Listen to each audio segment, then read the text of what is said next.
One of the things that I've noticed with a lot of my friends who have been diagnosed who have not done well, in many cases they have gone home, literally sat in a room and stared at a wall. I think it was like 2 years of no empowerment, no joy, and not even the possibility of hope arriving from the diagnosis that the physician gave me. They're basically told they're no longer capable of doing this because of the diagnosis, you shouldn't be able to do this, etc. It's the stigma that says you're no longer capable. Dealing with some sort of chronic or progressive disease or condition is really hard. So the social connection for people and building those relationships and having a safe space just to gather with no judgment, I think is really important.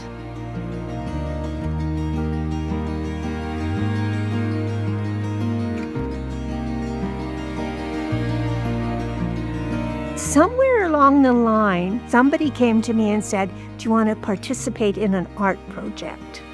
And I was desperate for companionship and socialization, but I was afraid because I had dementia, and what would that mean to outsiders? Would I respond in a negative way? But I went for it.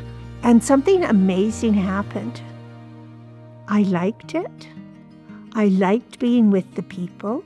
Having a friend or a family member or a caregiver or someone that will come alongside and say, let's go for a walk, or whatever the chosen activity is, can sometimes make all the difference. When Golf for Life came along, it was something that I had never done before.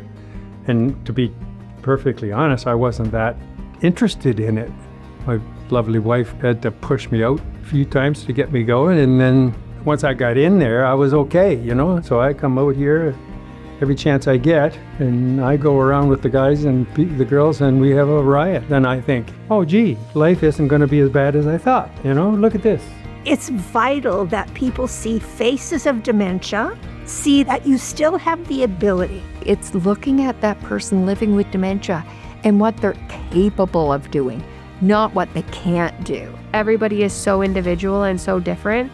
So we need to be patient and take the extra time to really get to know the individual themselves and know what supports they need. When we moved to our apartment, I started doing Tai Chi right across the street. I'm very lucky in this group, they let me be in the middle. So wherever I am, I have somebody to see.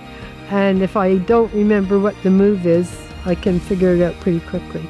Really neat thing, after my whole life never being able to do a push-up, the very last day of those exercises, everybody stood around and cheered me until I actually did a push-up. And when you feel more confident, I think just in exercise, I feel like that translates outside of the building as well. So hopefully they feel more confident in some other skills, maybe conversing with people, because it is in an environment where you need to connect with others. So that's a really important aspect of that benefit, that they feel, I think, positive about their physical ability, but then also their ability to still interact with people around them. So many people say, I would never do any of this on my own. So they come here 2-3 times a week just because they like to do this with people. I also think a big piece of that is to walk in and see other people that look like them, or other people that are in their same situation.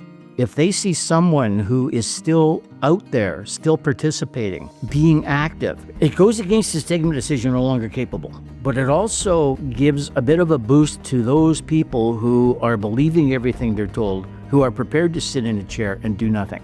And if they see me out doing something, hopefully some others are going to get up and start to make the same type of decision for themselves.